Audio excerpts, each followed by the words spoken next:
bonjour à tous, vous êtes bien sur RMD. Nous accueillons ce soir les artistes Vincent, sous le pseudonyme Crazy One, et Mathieu. Donc je vais les laisser se présenter. Eh ben moi c'est l'artiste Crazy One, graffeur, originaire de Perpignan, voilà. Et on expose aujourd'hui au Diapason à l'occasion du vernissage avec Mathieu qui est ici avec nous et qui expose également à mes côtés, voilà. Et voilà, et moi c'est Mathieu du coup, et je suis très content d'être là, merci beaucoup de m'accueillir. Pourquoi êtes-vous devenu un artiste ? Oh, être un artiste déjà c'est... Mathieu, vas-y, ouais. Waouh, pourquoi je sais pas, est-ce que je me considère comme étant un artiste déjà, ça c'est compliqué. Pourquoi parce que j'ai toujours aimé travailler avec mes mains et c'est venu de là tout simplement en fait, hein. Donc travail manuel, sculpture, voilà, ça en est venu là, c'est comme ça, je dirais pas que c'est un choix, ça m'est tombé dessus comme ça. C'est une manière d'être plutôt. Et donc pour vous, du coup, pourquoi vous êtes devenu artiste ? Eh bien, artiste, je sais pas, après les artistes c'est des cases, hein. Quand t'es graffeur, t'es dans la rue, tu fais des tags avec des bombes et tu te dis pas je suis un artiste, et voilà. C'est après les gens qui disent ce que tu fais c'est beau, est-ce que tu peux me faire une commande, ou ce que tu fais c'est beau, est-ce que tu le vends ? Et là tu rentres dans une case artiste, quoi. On te dit t'es un artiste, quoi, c'est beau, c'est valorisant. Tu rentres dans une case valorisante. C'est bien, ça flatte l'ego, mais c'est pas ce que je cherchais au départ, quoi. Voilà. Ouais, et puis l'art maintenant, moi je vois ça un peu comme étant indéfinissable parce que tout est permis en fait quelque part. Hein. Ouais, c'est ça qui est fou. Dans l'art, ça peut aussi bien être de la peinture comme de la musique, du cinéma. Quelqu'un qui brode, qui fait. Bien sûr. Mais il y en a même qui exposent des déjections dans des pots. Donc là, ça devient encore autre chose. Non mais ouais. Façon pour s'exprimer, c'est ça. Ouais, voilà. Voilà, exactement. Et le graffiti est pas récent et la sculpture encore moins. Donc je veux dire, c'est vrai que c'est. Et le graffiti aussi d'ailleurs. Et le graffiti aussi, le graffiti là ici en Dordogne, il y a Néandertal et Lascaux et je ne fais pas le remake.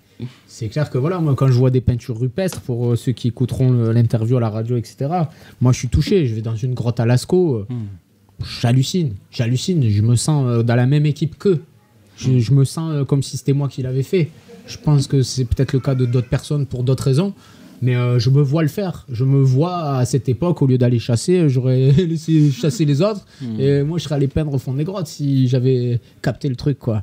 Ou sculpter, tu vois, les roches et tout, pour faire des trucs du Miyazaki, du post-Miyazaki. Ah oui, là c'est un peu lointain. Ouais, c'est très lointain, mais voilà, comme quoi l'art, ça fait longtemps que c'est là c'est une expression de l'être humain. C'est une expression de l'être humain. Ça a toujours existé en fait. Voilà, et je pense que ça rejoint votre question et notre réponse du départ, c'est que ça te tombe dessus. Et à l'époque de la préhistoire, on disait passer des artistes, et aujourd'hui c'est inestimable tellement qu'on peut même plus rentrer dedans parce que quand on respire, notre carbone il les abîme. Pour dire, c'est à l'UNESCO. Qui sait, peut-être Mathieu sera à l'UNESCO un jour, mais tu vois, malheureusement les écorces ça tient pas longtemps dans le temps. Le bois généralement c'est compliqué. En bois mais c'est marrant parce que c'est un peu éphémère comme le graphe d'ailleurs, parce que dans la rue on se fait repasser et ton écorce d'arbre est pourrie. Elle va pourrir tôt ou tard. Mais un peu comme tout, il y a encore un point commun. Et du coup, je voulais vous demander, en revenant vers le graphe, comme c'est un art de rue, c'est surtout pour faire passer des messages aussi. Et j'ai vu un peu en lisant sur vos peintures, vous voulez faire passer quelque chose, j'ai vu. Pas forcément.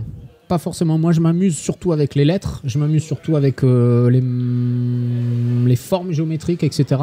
Moi, j'ai une formation de graphiste. Non, j'ai pas forcément un truc à revendiquer, anti-Covid, anti-cela, machin, nanana, Je pense que le graphe, déjà, de lui-même, la culture, elle est déjà revendicative. Et forcément, au même titre qu'un rappeur ou quoi, il y a toujours quelque chose à dire derrière. Il y a forcément des choses que moi, je pense. J'ai pas forcément envie de les mettre en peinture. Je me sens pas incarner ce rôle de penseur et de mec revendicatif. Moi, je pense que je pense, ça me regarde, j'ai pas besoin de le partager avec les autres. Voilà. Je fais de l'image, j'aime la pub, j'aime le graphisme, j'aime la publicité, j'aime la communication, j'aime la mode, j'aime les fringues, j'aime les marques, j'aime tout ça, quoi. Et donc voilà, non, j'ai pas de message particulier. Ceci dit, quand je peins un manga, ou inspiré d'un style fiction, manga, Star Wars, etc., il y a forcément derrière encore souvent cette philosophie, l'ombre, la lumière, machin, le combat du mal, voilà. Donc voilà, indirectement, forcément, entre le tag, la fiction, le manga, etc., il y a toujours un peu une philosophie, soit asiatique, soit urbaine, soit européenne, mais c'est pas ce que je mets en avant. C'est pas ce que je mets en avant. Il y a des artistes qui savent le faire, qui le savent très bien le faire. Je m'interdis pas de le faire, mais j'ai pas besoin. En fait, j'ai pas besoin de le faire.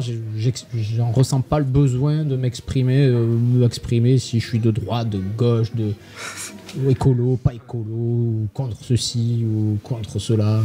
J'ai pas besoin en fait. Je le garde pour ma sphère privée. Voilà. D'accord. J'avais une question du coup. C'était du coup, je dirais pas du coup un message, mais du coup, le but d'une œuvre, si on peut dire, c'est quand même de faire un minimum réagir les gens. Et du coup, vous voulez faire réagir comment les gens? Et du coup, qu'est-ce qui vous a donné l'idée d'utiliser cette technique? Est-ce qu'il y a un lien pour faire réagir les gens? Est-ce que c'est parce que vous aimez ça? Voilà. Moi, mes réalisations, elles sont juste esthétiques. Pour Mathieu, je sais pas. Moi, c'est vraiment esthétique. Réagir, les gens vont réagir, vont dire c'est beau, c'est moche, je préfère celle-là, pas celle-là. Voilà. Comme je disais, il n'y a pas de message particulier. Mathieu, je sais pas, tu as un message, toi, dans tes œuvres qui à travers Faire passer un message à travers des sculptures, je vois ça un peu délicat, mais moi, j'ai quand même... Je ne fais pas, par exemple, je ne représente pas de personnages dans mes sculptures parce que, justement, j'aime laisser la place à l'imagination, en fait, à ceux qui vont voir ça. En fait, ils vont pouvoir imaginer leur univers. Et en fait, j'appelle au rêve, tout simplement, un petit peu recontacter son enfant intérieur, ce qu'on a tous été, et voilà. Et voilà, moi, c'est plutôt dans cette direction-là, mais après, j'ai pas de revendication particulière à faire. En tout cas, pas avec ça. Pareil, voilà. Il y a des artistes qui sont un message et d'autres non, on n'en fait pas partie. Quoi qu'il arrive, les gens, ils regardent nos œuvres, ils sont transportés. Je pense que ça aussi, ça nous relie. Parce que du coup, les gens, ils voient, et puis après, ils s'imaginent des trucs, marcher sur tes petits escaliers, dans tes sculptures, rentrer dans les portes, être au balcon, ouvrir la fenêtre. Moi, je suis dans ce délire, quoi. J'aimerais être tout petit et aller dedans, tu vois. Ok. Ouais, je kifferais. Donc voilà.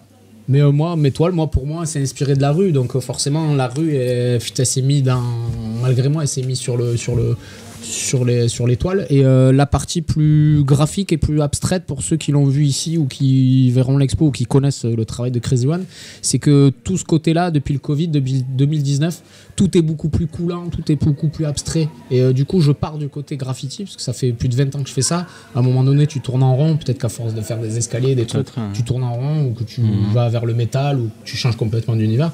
Donc t'arrêtes, ça peut aussi, il y a des gens qui arrêtent, comme dans la musique, comme... dans toutes les créations, à un moment donné, il y a des gens qui se lassent. Moi, je me lasse pas. Plus j'avance, plus je voudrais 3 vies, 4 vies, 5 vies pour faire tout ce que j'ai en tête, en fait. Voilà, donc je sais où je vais, mais au gré des créations, voilà, petit à petit, ça avance, et voilà. Et voilà, on s'interdit à rien, je pense. Voilà. Non, c'est aussi le principe de l'art, on en revient à ça. Voilà, finalement. c'est le principe de l'art, c'est ça, c'est l'occasion, fait le truc. Voilà, moi, je suis à plat, je suis en 2D. Sur de la toile, et Mathieu il est en 3D. Pas que en 2D. Pas que, c'est vrai, Mathieu il a raison. Il y a des toiles un peu en volume où j'ai quelques maquettes collées. Et je travaille aussi le cuir comme métier. Et à côté de ça, et du coup le cuir, il y a des toiles où il y a incorporé du cuir dedans, d'agneau, de veau, de vache, de vachette, etc. Et en fait, il y a des pièces de cuir, notamment une série de plusieurs toiles de 60 sur 25 où c'est une série d'animaux. Tous le même format, et à chaque fois je me sélectionne un animal, et cet animal, les formes géométriques qui composent l'animal sont faites de cuir et de peinture. Et la forme de loin géométrique permet de voir une carpe japonaise, un colibri, etc. pour ceux qui connaissent ou qui connaîtront. Voilà. Donc non, c'est vrai, c'est pas que en 2D. Non. Voilà, c'est sensuel, tu touches la toile. Ouais, mais j'avais pas vu les morceaux de cuir. Touchez pas aux toiles. Touchez pas aux toiles. Ça donne envie maintenant que tu le dis. Voilà, ça donne envie. Mais tes sculptures aussi, mais on voudrait pas les faire tomber. Mais c'est tactile, c'est important de toucher le bois, c'est doux. On dirait des jouets, je suis d'accord. Ouais, je sais, c'est un peu le problème souvent. Les enfants, ils ont envie de jouer avec et c'est un peu fragile, donc des fois... Moi, je les laisse, parce que j'adore ça, mais je suis moi-même un grand enfant, en fait. J'aime jouer. Et d'ailleurs, je m'amuse quand je fais ça. Mais artiste, pour revenir à la première question, c'est aussi être enfant, garder l'âme d'enfant. Parce que c'est pareil, le concept pour prendre la deuxième question aussi, c'est que du coup, j'ai l'impression que si tu fais des messages, ça y est, tu deviens dans un délire d'adulte, message, tu sais, oh, putain, qu'est-ce que je vais dire dans ma prochaine création, il faut que je dise un truc sur le Covid, je suis pas d'accord, j'ai pas d'inspiration, oh, page blanche pendant 6 mois, qu'est-ce que je vais faire, comment je vais manger. Non. Voilà. C'est vrai que ce serait vraiment beaucoup stressant, je pense, et dur. Puis ça voudrait dire que tout est lié, tout a un sens forcément, alors que des fois tout n'a pas forcément de sens. Voilà, c'est libre, c'est freestyle comme on dit. Voilà, si vous avez une autre question.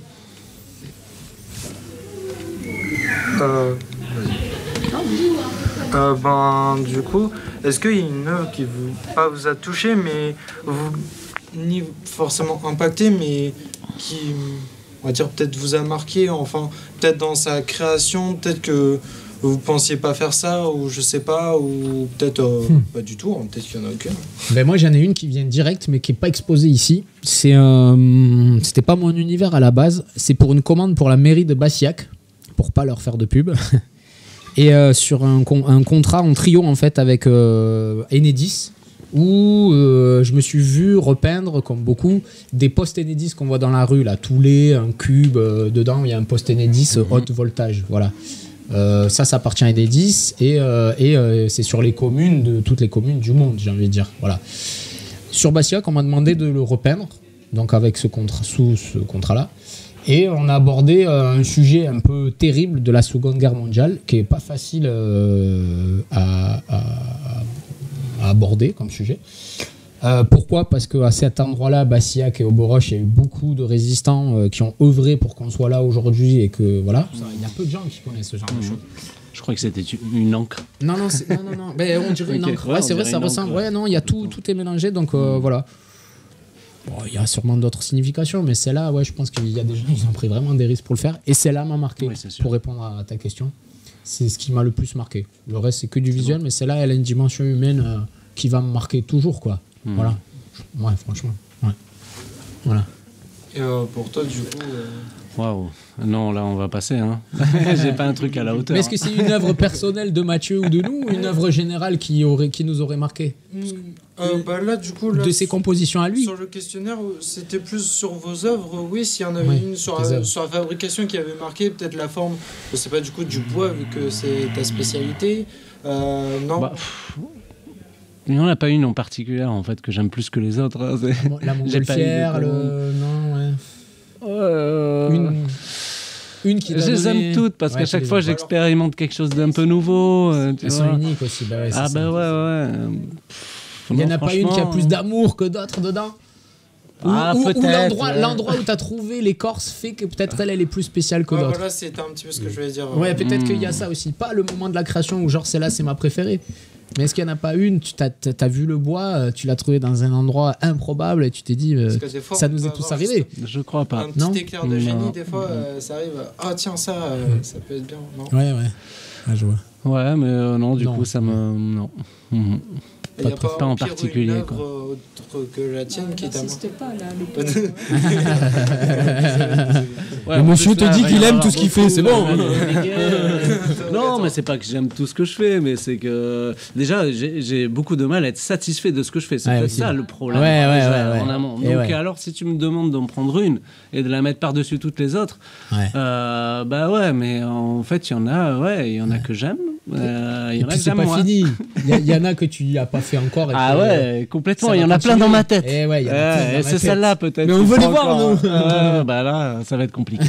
Désolé, j'ai un peu assisté parce que du coup, on a eu beaucoup de réponses et c'était un peu. Ouais, non, mais il n'y a pas de souci. Mais tu sais, moi, j'ai pas eu de commande comme ça. Mon travail, il est très personnel en fait. Mais donc, peut-être un jour. Je pense qu'on a fait le tour. J'ai une dernière question. Ouais. Quelles sont les origines de votre nom d'artiste? Ah, Crazy One. En fait, on m'a toujours dit, j'ai toujours eu cette façon de parler, toujours fou, et ça m'a toujours collé. Et donc, dans le graphe, souvent, tu prends un nom et tu ajoutes un chiffre ou un truc derrière. Et du coup, Crazy One, il y en aurait eu un autre, j'aurais fait Crazy Two. C'est très gras, c'est très b-boy, très hip-hop, très voilà. Crazy ça m'a suivi. Ouais, exactement. Mais t'es pas loin. Hein. T'es pas loin. Ton prénom, c'est quoi, par exemple? Maxence. Et le numéro de ta rue, c'est 24. Et tu aurais graffé Max 24. C'est ça. Tout simplement. Bah oui. Voilà. Comme ça, tous les mecs tous les mecs qui étaient en banlieue aux États-Unis ou quoi, qui ont commencé dans le graphe, dans le tag, ben, ils marquaient Max 24. On disait, ah, regarde, Max 24, le mec de Marsac, il est là, il est passé par là. Donc moi, j'arrivais et je faisais quoi? Ben, Vince 66, le mec de Perpignan, et qui venait à côté de Max 24. C'est tu comme vois les noms sur Internet, au début de l'Internet. Ouais, voilà. Puis en plus, Internet est bloqué parce que tu mets ton nom déjà pris, tu mets un autre nom déjà pris, tu mets un nom déjà pris. C'est horrible. Ouais, Barbie 24. Bon, bah, c'est bon pour nous. C'est une question. Donc on va vous libérer. Merci à Donc, vous. Merci beaucoup. Super. Merci parce qu'on a fait un beaucoup, très sympa. moment quand même. Ouais. Ouais, merci oui d'avoir participé. Mais franchement, c'est vous, nous on est là. Hein. C'est surtout vous, c'est super d'être là. Merci beaucoup de nous avoir accueillis. Merci d'avoir accepté du coup.